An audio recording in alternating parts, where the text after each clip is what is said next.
Salut tout le monde, dans cette vidéo, je vous laisse un extrait d'une future formation qui devrait sortir d'ici 2 semaines, abordant toutes les bases de Unity. Je vous laisse tout regarder. Un lien se trouve dans la description si vous voulez vous inscrire au prix spécial pour accéder à cette formation à un prix réduit. Je vous en reparle à la fin de cette vidéo. Alors dans cette vidéo, on va s'occuper de notre contrôle, de notre player, donc de notre joueur. Dans la précédente vidéo, on a réussi à faire déplacer notre cube avec ce script, avec le déplacement vers le haut, vers le bas, la droite, la gauche, et après on appliquait les mouvements. Et donc tout ça, on pourra le simplifier. Là, on a utilisé les inputs avec des conditions. Mais vous allez voir qu'on va utiliser les axes. Donc, on va retourner sur Unity. On va pouvoir supprimer ce script. On va faire un nouveau script qu'on va appeler player controller. Hop, je me suis trompé. Voilà. On va recharger. Et là, notre cube, on va pouvoir... on va pas supprimer la caméra. Voilà, on va la sortir du cube. Le cube, on va le supprimer. Et donc, pour créer notre joueur, pour l'instant, on va faire une capsule. Voilà, juste pour qu'on puisse voir notre joueur. Donc, on va aller dans Matériel. On va le renommer. On va mettre Player. On va faire ça. Ça. La caméra, on va la déplacer. Alors bien sûr, on va s'occuper de réduire notre joueur en X, Y et Z. Donc sur le scale, on va le baisser. Donc la caméra va se déplacer avec. On va lui ajouter un rigid body. La main caméra, on va peut-être un peu la monter. Voilà. Ça, c'est un peu vos préférences. Vous faites comme vous voulez. Et donc là, on va renommer ça en player. Voilà. Le script player controller, on va l'appliquer au player. Et donc là, je vais vous parler des axes. Donc, les axes, qu'est-ce que c'est? Ce sont des choses qui sont déjà incorporées dans Unity par défaut. Donc, vous allez dans Edit, Préférences, hop, me suis trompé.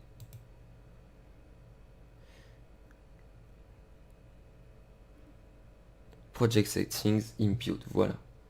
Donc, je vous rappelle, Edit, Project Settings, Input. Et donc là, bon, il s'est enlevé.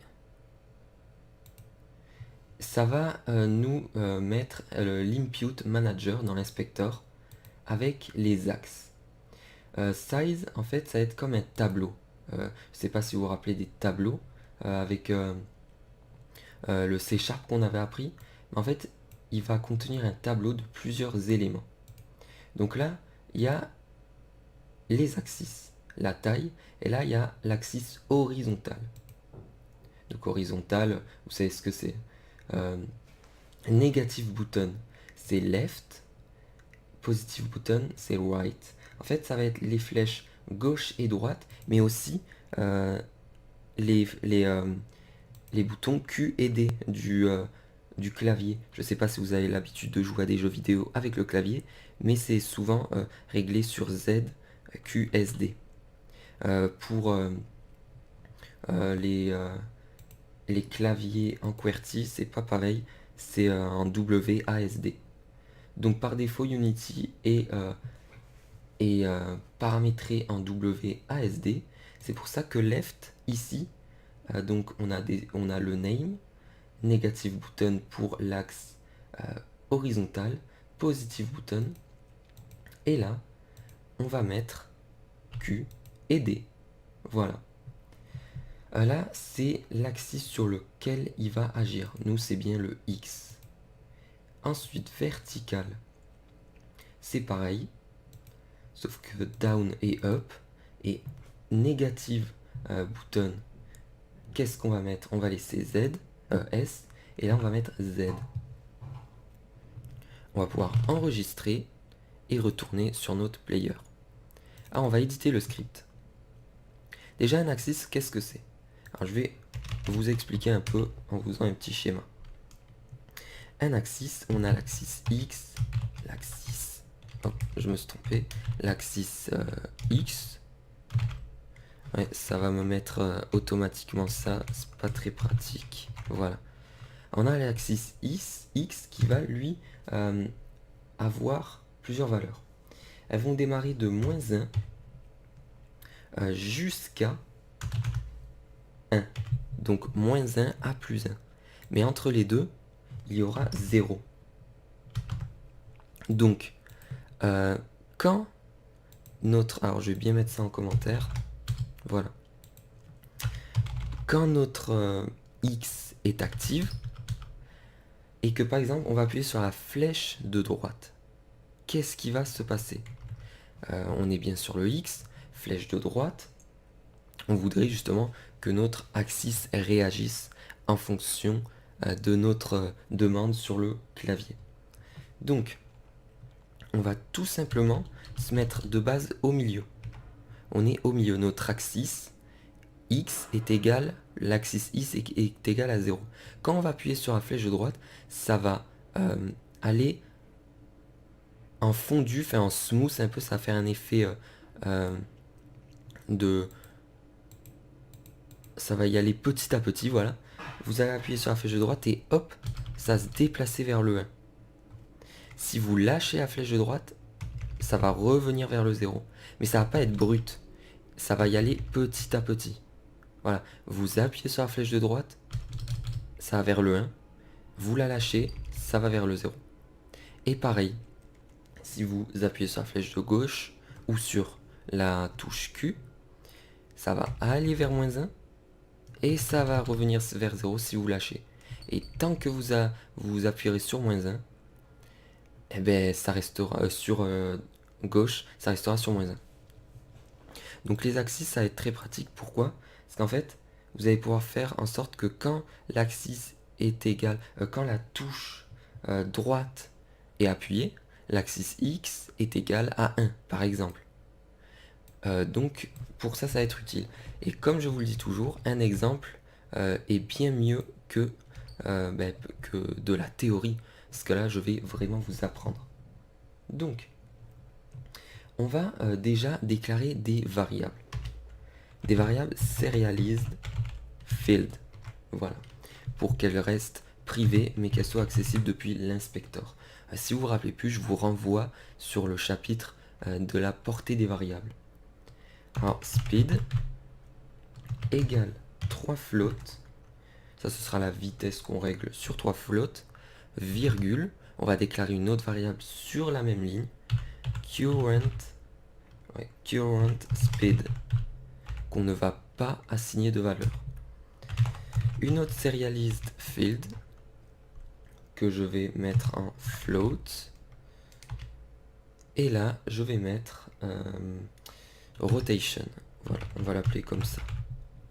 On va la mettre à sans float pour l'instant. On pourra bien sûr modifier les valeurs par la suite.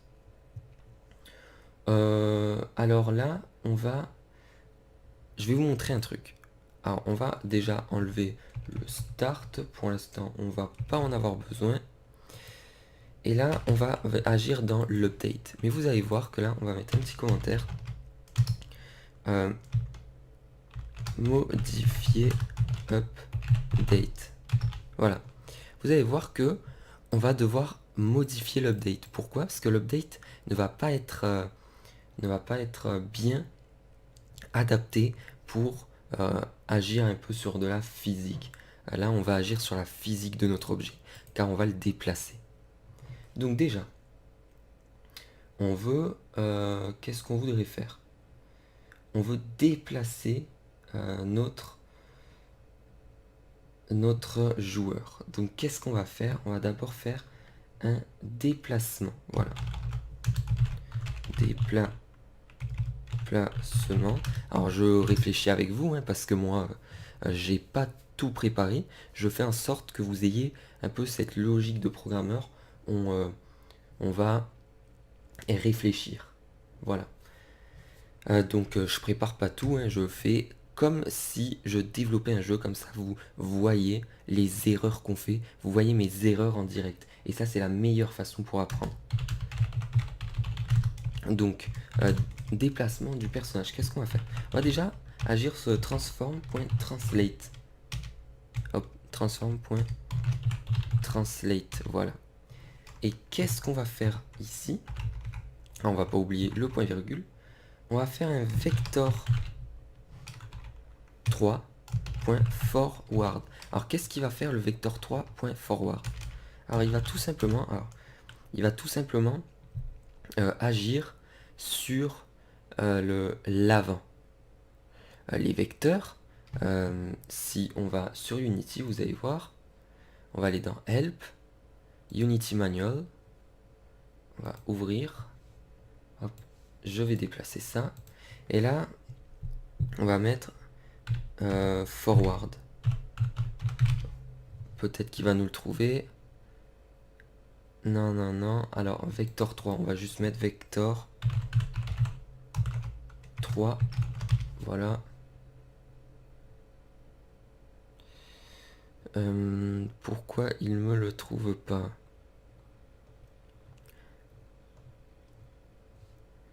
Il veut pas me le trouver. Forward.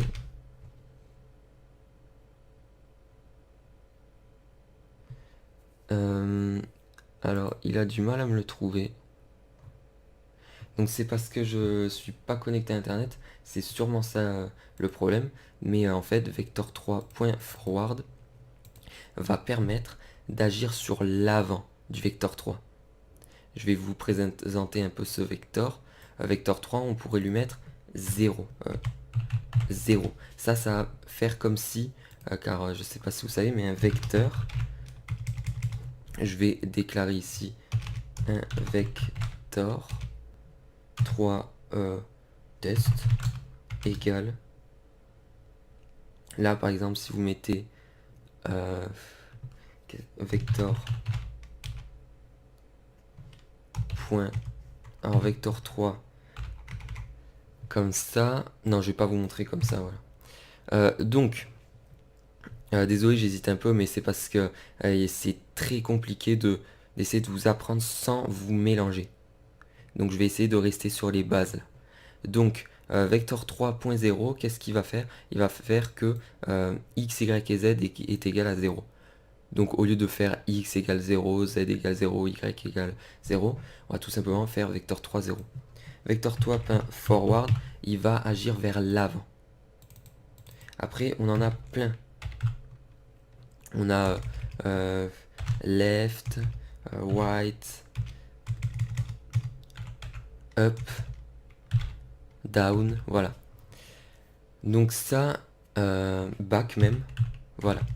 Donc ça, c'est très important. Nous, là, on veut agir sur quoi? Vers l'avant. Donc forward, car on veut se déplacer vers l'avant. On va utiliser notre vector 3.forward. Ensuite, qu'est-ce qu'on veut? On veut faire fois current. Non, on va pas faire ça pour l'instant. On va faire fois speed, ouais. Parce qu'on verra le sprint après. Fois speed. Fois time. Point delta time. Fois input. Alors là, on va agir sur les inputs encore une fois. Point get axis. Et là, on va choisir le vertical. Alors attention de ne pas faire de faute. Alors déjà là, Vector 3. Ah, il me manque une parenthèse. Alors, si vous mettez par exemple un V minuscule ou un E majuscule, ça va pas fonctionner. Donc vraiment, faites attention à l'orthographe, à bien écrire vertical. Alors là, j'ai pas besoin de plus. J'ai pas besoin de faire plus pour déplacer mon personnage vers l'avant et vers la droite. Vers l'avant et vers l'arrière. Donc en une seule ligne de code, je fais ce que je faisais auparavant en 4 lignes de code. Donc ce n'est pas négligeable, c'est bien plus simple. Donc maintenant, qu'est-ce qu'on va faire? On va aller sur Unity. Je crois que j'avais bien assigné ça, voilà, je vais enregistrer. Et on va tester. Vous voyez bien que les déplacements sont bien possibles. Alors là, vous voyez que notre personnage tombe. Ah oui, parce qu'il a un rigid body, donc il va tomber en fait. Si on va vite, il peut vite tomber, vous voyez bien. Donc, qu'est-ce qu'on va faire dans ces cas-là? Alors vous pouvez par exemple mettre, dans notre cas, pour l'instant on va mettre rigid body, iSkinematic, et là vous allez voir. Je vais vous montrer quelques options. Vous voyez que là il ne tombe plus. En fait, il a bien un rigid body, mais il ne... Comment dire? Il ne va plus pouvoir avoir de rotation. En fait, on va friser, on va mettre des contraintes sur ces rotations. Donc, ensuite, je vais vous montrer un petit problème, justement, que je vous avais montré avec l'update, parce qu'il faut modifier l'update. Pourquoi? Parce que l'update, il n'est pas adapté pour agir sur la physique. Pourquoi? Alors, on va faire un nouveau cube qu'on va mettre ici. Voilà. Même, on va le mettre devant, car pour l'instant, on peut que se déplacer vers l'avant et vers l'arrière. Et là, vous allez voir. Hop. Alors, qu'est-ce que j'ai fait? Il a bien un collider. Alors, je sais pourquoi. Pour l'instant, on va enlever iSkinematic. Voilà. Là, vous voyez bien que notre personnage, en fait... Alors, pour vous montrer, je vais juste mettre des contraintes sur les rotations en X et en Z. Même en Y. Donc, vous voyez que notre personnage, quand on insiste sur le cube, qu'on reste appuyé sur la touche en avant, en fait, il tremble. Parce qu'en fait, l'update n'est pas adapté. Il agit sur la physique. Donc, qu'est-ce qu'on va faire? On va tout simplement aller ici et changer update en fixed. Fixed. Alors, là, je me suis trompé. Fixed update. Update, voilà. Donc là, en fait, le fixed update va permettre d'avoir des mises à jour, justement, des updates beaucoup plus clean. Donc en fait, elles vont avoir un temps plus calculé. Donc ça va pas l'update, lui, il va seulement faire si à un moment vous avez 60 images par seconde et à un moment votre ordinateur tourne à 120 images par seconde, ben l'update va suivre les performances de votre ordinateur. Alors que fixed update, lui, il ne va pas suivre votre ordinateur, il va rester sur un nombre fixé par Unity. Voilà. Et bien sûr, la time.deltaTime, du coup, on va le changer en fixed deltaTime. Un temps fixé encore. On va enregistrer. Et là, vous allez voir que notre problème est résolu. On n'a plus ce problème. On peut avancer et on n'a aucun problème. Donc là, on peut se déplacer vers l'avant et vers l'arrière. Donc maintenant, qu'est-ce qu'on va faire? On va faire la rotation de notre personnage. Donc, rotation du personnage. Voilà. Alors qu'est-ce qu'on va faire? On va faire un transform.translate .rotate. Et là, qu'est-ce qu'on va faire? On va faire un vector 3.up.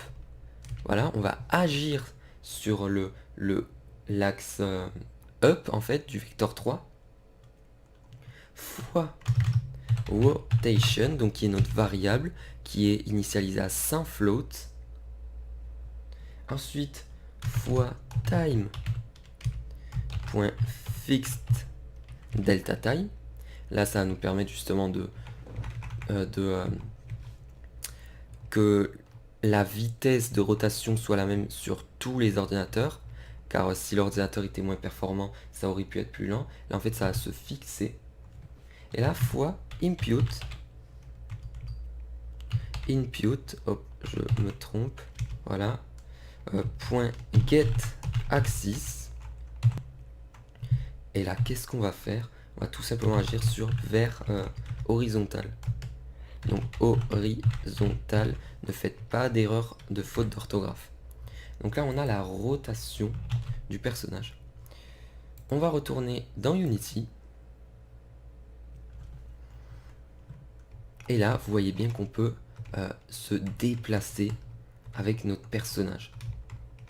Et c'est quand même assez bien, car vous avez déjà réussi à déplacer un personnage qui est quand même plutôt pas mal. Voilà. Ensuite, qu'est-ce qu'on va faire? Alors, je vais juste agrandir le plane en 2 sur 2. Alors, le Y, je l'augmente pas parce que c'est un plane. Un plane n'a pas de hauteur. Voilà, comme ça, il a un plus grand espace. Je vais enregistrer.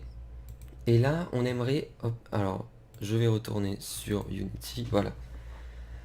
Et là, on aimerait avoir un sprint. Que je pense que oui, on verra dans la prochaine vidéo. Ce sera quand même beaucoup mieux, car après, ça a commencé à faire un peu trop long. Donc, là... Je pense qu'on est plutôt bien. Alors, on va juste retourner sur Unity. Et là, on va en fait faire notre personnage. La main caméra, en fait, on va lui donner une position 0, 0, 0, rotation 0. Pourquoi? Tout simplement pour faire un effet de personnage à la première personne.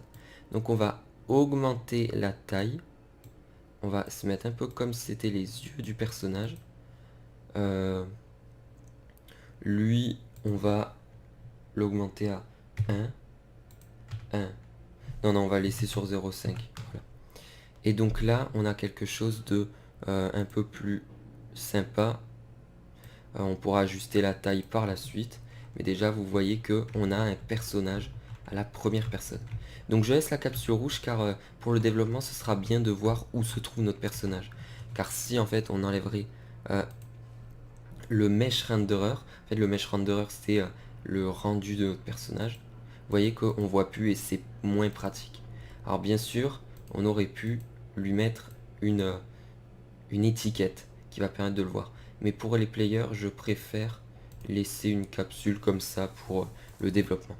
Donc on se retrouve dans la prochaine vidéo pour faire le sprint. J'espère que vous êtes assez fiers quand même de ce que vous avez fait. C'est plutôt pas mal. Si vous avez des questions, car je sais c'est compliqué. Si vous avez des questions, je sais pas moi, sur les vecteurs, les variables ou quoi, je vous invite à voir les vidéos précédentes. Et par contre, si vous souhaitez me contacter, me poser des questions, ou poser des questions à la communauté, n'hésitez pas à me contacter par message privé ou bien sur le forum d'entraide, en fait, la partie communautaire, questions-réponses de cette formation. Donc on se retrouve dans la prochaine vidéo. Donc si la formation vous intéresse, si la vidéo que vous venez de voir vous semble assez de qualité pour suivre une formation complète de plus de 20 heures de vidéo, n'hésitez pas à vous inscrire, à inscrire votre adresse mail. Le lien de ce formulaire se trouve dans la description, comme je vous l'ai dit au début de la vidéo. Et en mettant votre mail, Le jour de la sortie de la formation, je vous enverrai un mail avec un lien qui contiendra une réduction spéciale pour ceux qui auront inscrit leur mail dans ce formulaire. Donc je vais juste vous montrer, vous mettez votre adresse mail. Donc bien sûr là, c'est pas... Alors je me suis trompé. Voilà, il faut mettre une adresse mail valide. Donc votre adresse mail. Vous mettez suivant et là, cliquez sur envoyer pour confirmer. Il faudra bien confirmer. Donc je vais pas le faire parce que l'adresse mail n'est pas la mienne. Donc voilà. Bien sûr, vous ne serez pas obligé d'acheter cette formation en mettant votre adresse mail ici. Vous recevrez juste un mail et vous pourrez choisir ou non en fonction de la formation. Vous pourrez la regarder quelques vidéos en aperçu avant de l'acheter. Donc voilà. Donc je vous laisse pour cette vidéo et on se retrouve la semaine prochaine, donc vendredi à 18 h pour la prochaine vidéo. Allez, salut tout le monde!